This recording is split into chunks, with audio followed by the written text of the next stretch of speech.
یعنی جو سفر زبان کا سفر ہے وہ کن تہذیبوں سے گزر کے آئی ہے، جیسے لکھنؤ کی تہذیب ہے اس کا رس بھی آپ کے پاس ہے، آپ کے پاس دلی کی، لاہور کی، اور جتنے بھی آپ تہذیبی مراکز ہیں ان سب کا آپ کے پاس ایک رہن سہن کا سلیقہ اس نثر کے اندر ہے۔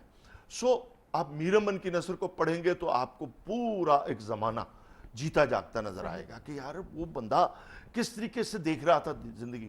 سو کہنے کا مطلب میرا یہ ہے کہ ہماری نثر کا سفر آج تک آپ جدید افسانے نگاروں تک آ جائیں، میں کس کس کا نام لوں تو اس میں بڑی ویریشن ہے۔ اچھا یہ بتائیے گا کہ ادب کے جو انفرادی اور معاشرتی اقدار پر اثرات کیا ہوتے ہیں؟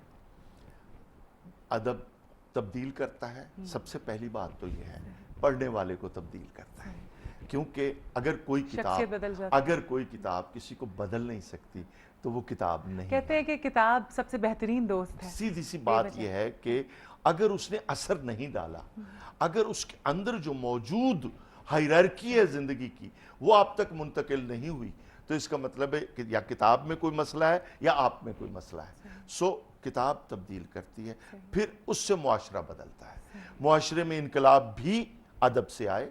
ادب نے ایک، میں یہ نہیں کہتا کہ ادب نے وہ رول پلے کیا جو لانگ مارچ نے کیا چائنا میں یہ نہیں کہہ رہا، لیکن ادب ایک ہراول دستے کا، ادب ایک بیس کا رول ضرور پلے کرتا ہے جو ذہنوں کو بدلتا ہے۔ جب ذہن بدلتے ہیں تو اس کے بعد پھر انقلاب کے لیے راستہ بن جاتا ہے۔ اچھا آپ کو ایسا نہیں لگتا کہ اب نئی نسل جو ہے وہ ادب سے دور ہوتی جا رہی ہے؟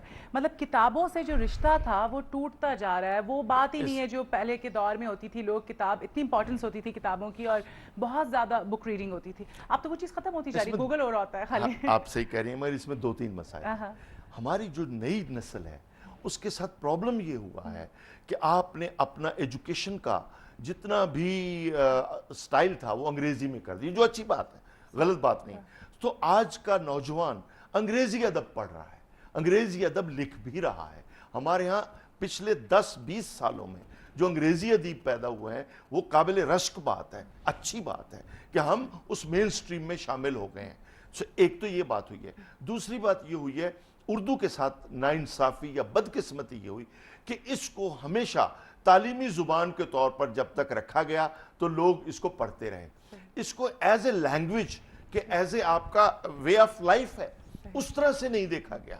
سو اب چونکہ اردو پڑھائی نہیں جا رہی، کم پڑھائی جا رہی ہے تو اس کے نتیجے میں لوگوں کا ذوق بھی کم ہو رہا ہے۔ اب یہ رول چینلز کا ہے کہ وہ یہ ذوق پیدا کریں، یہ ان کے اندر ایک خواہش پیدا کریں، لٹریچر کے پروگرام کریں، لٹریچر کے بارے میں بات کریں، ان کتاب تک رسائی ہو، کتاب کو سستا کرنے کا بھی ایک میتھڈالوجی ہو تاکہ لوگوں کی رسائی ہو۔ تو یہ دو تین مسائل ہیں۔ میں یہ نہیں کہتا کہ نئی نسل نے پڑھنا چھوڑ دیا، پوری دنیا میں کتاب پہلے سے زیادہ بک رہی ہے، حالانکہ ان کے ہاں ٹیکنالوجی ہم سے زیادہ ہے۔ جاپان میں ٹیکنالوجی کی کمی ہے لیکن جاپان میں کتاب زیادہ پڑھی جا رہی ہے۔ سو یہ ایک مائنڈ سیٹ ہوتا ہے، یہ ایک طریقہ کار ہوتا ہے، کیونکہ کتاب کا کوئی نعم البدل نہیں ہے۔ میں کہوں کہ جی کتاب کی جگہ میں کانوں میں وہ لگا لوں ٹیپ اور میں سنتا جاؤں تو یہ نعم البدل نہیں ہے۔ کتاب سے جو آپ کا رشتہ ہوتا ہے، میں اس وقت ایک میسج آپ کے تھرو دینا چاہتا ہوں کہ نیشنل بک فاؤنڈیشن کا میں بک ایمبیسڈر ہوں، یہ انہوں نے مجھے بنایا ہے، ان کی بڑی مہربانی، اور میں جہاں بھی جاتا ہوں کتاب کی اہمیت اور کتاب کے لیے ایمبیسڈر کا رول کرتا ہوں۔ تو آج کی اس سٹنگ میں بھی میں یہ میسج دینا چاہتا ہوں کہ نیشنل بک فاؤنڈیشن نے جو لانچ کی ہے ایک تحریک کہ وہ جیلوں میں بھی جا رہے ہیں، وہاں بھی لوگوں کو کتاب دے رہے ہیں، تو اس کا مقصد کیا ہے؟ اس کا بنیادی مقصد یہ ہے کہ آپ اپنا رشتہ علم سے جوڑے رکھیں۔ کتاب آپ کو نہیں ملتی تو آپ کال کریں، آپ کسی سے کہیں۔ میں جاتا ہوں دکانوں پہ تو مجھے وہ سیلز مین کہتے ہیں سر کو کتاب لا دیں۔ اب یقین کریں کہ جو کتابیں آتی ہیں میرے پاس میں وہ بانٹتا ہوں، ظاہر ہے بانٹنی چاہیے، علم ہے، علم کو رکھنا تو ہی چاہیے۔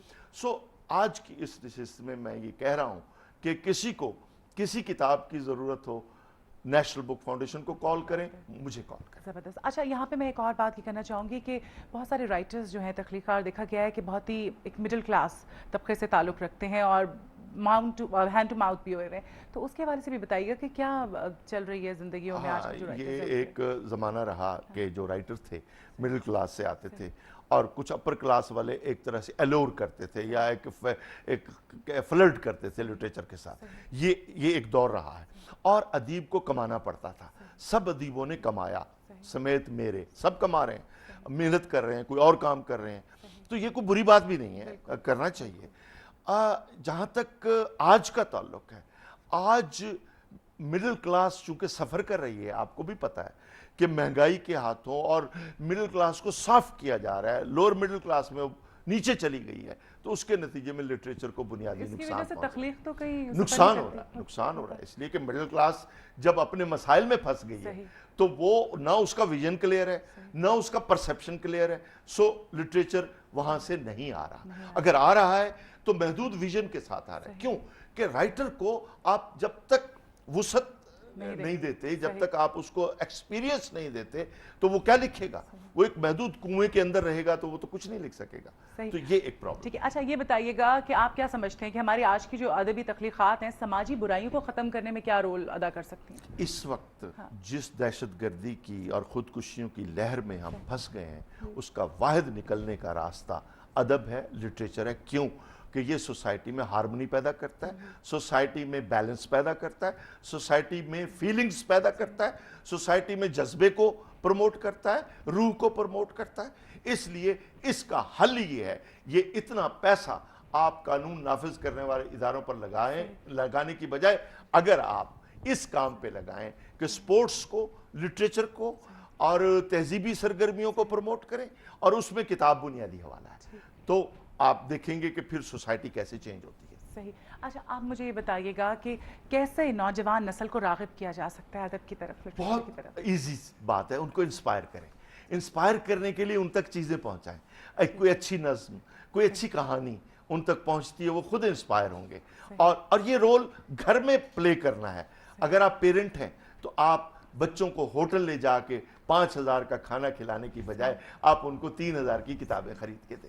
یعنی میں ایز اے پیرنٹ میں اپنے بچوں کے لیے سب سے قیمتی گفٹ کتاب کا سمجھتا ہوں. میں جاتا ہوں ان کے لیے کتاب لے کے آتا ہوں، ان کی سالگرہوں پہ کتاب دیتا ہوں.